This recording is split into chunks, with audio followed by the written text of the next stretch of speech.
अंजुम शर्मा एक भारतीय अभिनेता हैं जिन्हें स्लमडॉग मिलियनेयर 2008, वजीर 2016, डेविड 2013, सोना स्पास 2013 और once upon a time in Mumbai 2010 जैसी उल्लेखनीय फिल्मों में उनके अभिनय के लिए जाना जाता है। 30 अक्टूबर को जन्मे वे वर्तमान में मुंबई, महाराष्ट्र में रहते हैं। अंजुम की शादी नीलिमा शर्मा से हुई है, जो बॉलीवुड अभिनेता वरुण शर्मा की बहन है। 2020 में अंजुम ने Amazon prime video television series Mirzapur 2 में शरद शुक्ला की भूमिका के लिए व्यापक प्रशंसा प्राप्त की, जो उनके करियर में एक महत्वपूर्ण मील का पत्थर साबित हुआ। इससे पहले उन्होंने सोनी एंटरटेनमेंट चैनल के रिश्ता.com पर अपना टेलीविजन डेब्यू किया और बाद में एपिक चैनल के दानव हंटर्स में दिखाई दिए। इस सीरीज में पूर्व सेना अधिकारी और अंतरिम टीम कमांडर मेजर अर्किन रॉय की भूमिका निभा रहे अंजुम ने लोगों का ध्यान खींचा। इसके अलावा उन्होंने अमेजन प्राइम वीडियो की made in heaven web series 2019 के एक एपिसोड में भी उल्लेखनीय भूमिका निभाई। थिएटर के क्षेत्र में उन्होंने मकरंद देशपांडे की प्रसिद्ध प्रस्तुतियों जैसे माँ इन ट्रांजिट और सर सरला में अपनी प्रतिभा का प्रदर्शन किया है। एक्टर अंजुम शर्मा ने मिर्जापुर सीरीज में शरद शुक्ला का रोल किया। 2017 में उन्हें छोटा सा रोल दिया गया था और कहा गया था कि ये दूसरे सीजन में जाकर बड़ा हो सकता है, और वैसा ही हुआ।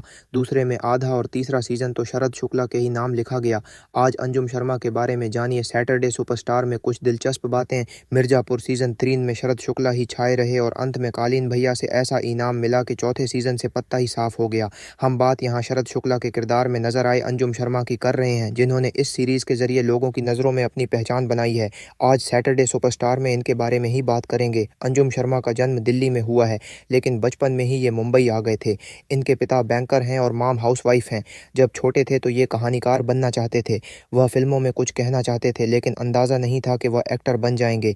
पढ़ाई पूरी करने के बाद फिल्म मेकिंग का कोर्स किया था। आनंद एल राय के साथ 1 साल थाई एड फिल्मों में असिस्टेंट डायरेक्टर के तौर पर काम किया था और 8 साल तक थिएटर भी किया था। एक्टर ने एक्टिंग की दुनिया में 12 साल स्ट्रगल किया था और तब जाकर उन्हें पहचान मिली। अंजुम शर्मा ने एक इंटरव्यू में बताया था कि डायरेक्टर आनंद एल राय के साथ फिल्म तनु वेड्स मनु में बतौर असिस्टेंट डायरेक्टर काम किया है। एक्टिंग की शुरुआत उन्होंने स्लमडॉग मिलियनेयर 2009 से की थी, जिसने अपने नाम 8 ऑस्कर अवार्ड किए थे। अंजुम शर्मा ने बताया था कि उन्हें अपने मन मुताबिक रोल नहीं मिल रहा था। वह थिएटर आर्टिस्ट हैं, तो एक दिन ऐसे ही थिएटर के दौरान उनको फ़ोन आया और फ़ौरन एक लुक टेस्ट के लिए बुलाया गया। जब उन्होंने ऑडिशन दिया तो जिसके किरदार के लिए दिया था वो मिला ही नहीं। अंजुम शर्मा ने बताया था कि हालांकि 3-4 महीने बाद कॉल आया था और उसमें एक रोल मिला था। एक्टर ने बताया था कि हॉलीवुड डायरेक्टर डैनी बॉयल, जिन्होंने स्लमडॉग मिलियनेयर डायरेक्ट की थी, उनके साथ काम तो करना ही था। साथ ही एक्टर को एक DSLR स्टिल कैमरा भी खरीदना था, जिसके लिए पैसे इस रोल से मिले थे। अंजुम शर्मा ने बताया था कि उनकी पहली फिल्म ऑस्कर विनिंग रही थी। अच्छी शुरुआत से लगा था कि सब अच्छा होगा, मगर कुछ खास हुआ नहीं। उन्होंने जंगल बुक नाम का प्ले किया था।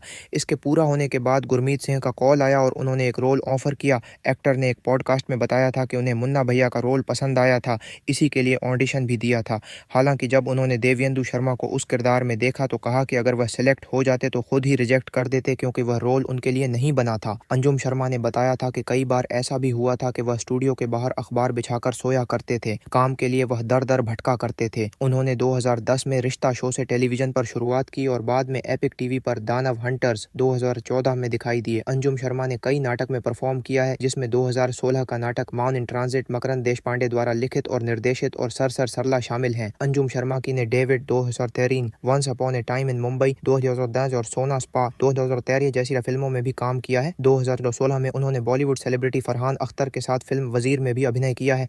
मिर्जापुर 3 के शरद शुक्ला ने किरदार की हत्या पर कहा, बेहतर होगा कि इसे ऊंचे स्तर पर ही छोड़ दिया जाए। एक्सक्लूसिव, क्या मिर्जापुर 3 में शरद शुक्ला को मार दिया जाना चाहिए था? इस किरदार को निभाने वाले अभिनेता अंजुम शर्मा ने हमसे बात की कि वह सीजन के अंत और शो से बाहर निकलने को कैसे देखते हैं। मिर्जापुर 3 आपको एक बड़े क्लिफहैंग पर छोड़ देता है। यह न केवल एक नए युग की शुरुआत है, बल्कि श्रृंखला में पूरे गद्दी ट्रॉप का अंत भी है।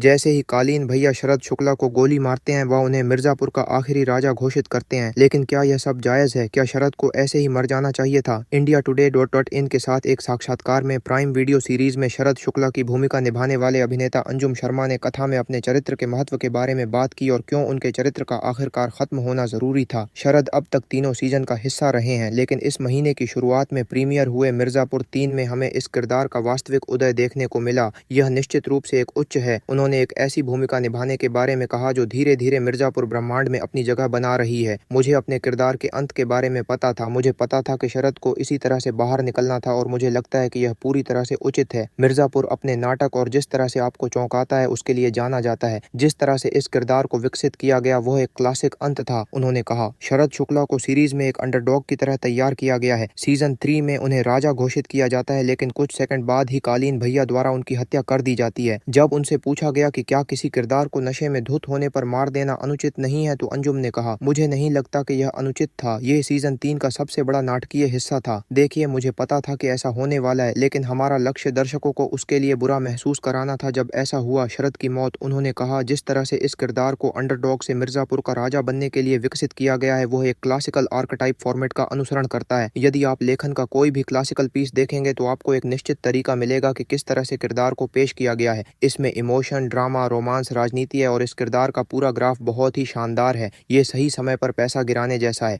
अगर अंत नहीं हुआ होता तो मुझे इस तरह की जबरदस्त प्रतिक्रिया नहीं मिलती। घसीटे जाने से बेहतर है कि ऊंचे स्थान पर जाएं। तो अब जब उनका किरदार चला गया है तो उन्हें कौन सिंहासन का अधिक हकदार लगता है? अंजुम ने कहा कि सिंहासन का पूरा विचार अब खत्म हो गया है।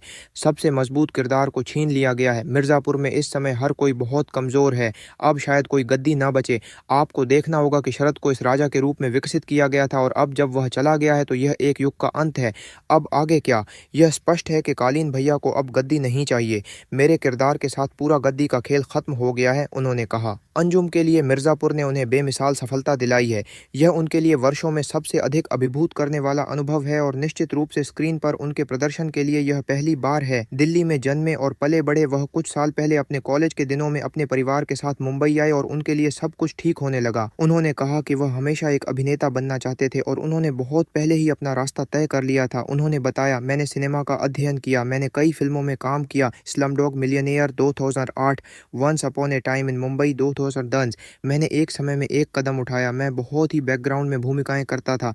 फिर sultan of Delhi Disney Hotstar series के साथ मेरे लिए जीवन का चक्र पूरा हो गया। मैं उस निर्देशक की मुख्य भूमिका निभा रहा था जिसने कुछ साल पहले मुझे एक फिल्म में एक्स्ट्रा कलाकार के रूप में लिया था, मिलन लूथरिया, जिन्होंने आउटिम का भी निर्देशन किया था। मैं एक अभिनेता की वास्तविक यात्रा का अनुभव करने के लिए आभारी हूँ। अंजुम के लिए योजना हमेशा सरल थी, अच्छी सामग्री चुनना और महत्वपूर्ण भूमिकाएं निभाना, भले ही इसके लिए वांछित मान्यता पाने के लिए इंतजार करना पड़े। मिर्जापुर के लिए यहाँ तक कि मरे हुए लोग भी कभी खेल से पूरी तरह बाहर नहीं होते। पहले सीजन से लेकर अब तक किरदार का जो ग्राफ बढ़ा है उसे किस तरह से देखते हैं? मैं इसमें एक किरदार और कंटेंट की सक्सेस देखता हूँ। पहले सीजन में शरद का छोटा सा किरदार था, दूसरे सीजन में उसका स्क्रीन टाइम बढ़ा। सीजन 3 में वह पूरी तरह से बदल गया। वो मिर्जापुर की दुनिया में एक नया समीकरण लाना चाहता है, फिर कहानी में एक नायक की तरह उभर कर आता है। सीरीज के पहले सीजन से आप कैसे जुड़े थे? 2017 की बात है। क्रिकेट के ऊपर एक शो इनसाइड एज बन रहा था जिसमें मैं काम करने वाला था, लेकिन किसी वजह से नहीं हो पाया। बाद में मिर्जापुर के बारे में पता चला। मुझे ऐसा नहीं लग रहा था कि प्राइमरी कास्ट में मेरा चयन होगा। फिर भी कास्टिंग डायरेक्टर अभिषेक बनर्जी के यहाँ ऑडिशन दिया। शूटिंग से 15 दिन पहले एक छोटे से किरदार के लिए फ़ोन आया। मुझे बताया गया कि वह किरदार इस सीज़न में सिर्फ इंट्रोड्यूस होगा। अगर दूसरा सीज़न बना तो यह किरदार बड़ा हो सकता है। किरदार के बारे में आपको ब्रीफ क्या दिया गया था? मुझे किरदार के बारे में कोई ब्रीफ नहीं दिया गया था। मुझे पता